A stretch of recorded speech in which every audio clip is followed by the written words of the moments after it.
నేనొక నటుణ్ణి. చెంకీల బట్టలేసుకుని, అట్ట కిరీటం పెట్టుకుని, చెక్క కత్తి పట్టుకుని, కాగితం పూల వర్షంలో కీలు గుర్రంపై స్వారీ చేసే చక్రవర్తిని నేను. కాలాన్ని బంధించి శాసించే నియంతని నేను. నేనొక నటుణ్ణి.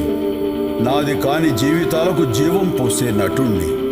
నేను కాని పాత్రల కోసం వెతికే విటుణ్ణి.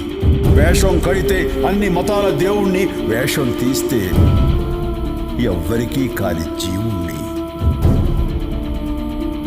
నేనొక నటుణ్ణి. నవ్విస్తాను, ఏడ్పిస్తాను, ఆలోచనల సంద్రంలో ముంచేస్తాను. హరివిల్లుకి ఇంకో 2 రంగులేసి నవరసాలు మీకిస్తాను.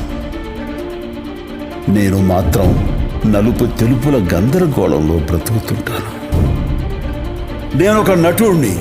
జగానికి జన్మిస్తాను, సగానికి జీవిస్తాను, యుగాలకి మరణిస్తాను. పోయినా బ్రతికుంటాను. నేనొక నటుణ్ణి. లేనిది ఉన్నట్టు చూపే కనికట్టుగాడిని, ఉన్నది లేనట్టు చేసే టక్కు టమారుపోడిని. ఉన్నదంతా నేనే అనుకునే అహం బ్రహ్మస్మిని, అసలు ఉన్నానో లేనో తెలియని ఆఖరి మనిషిని. నేనొక నటుణ్ణి. గతానికి వారధి నేను, వర్తమాన సారథి నేను, రాబోయే కాలంలో రాయబోయే చరిత్ర నేను.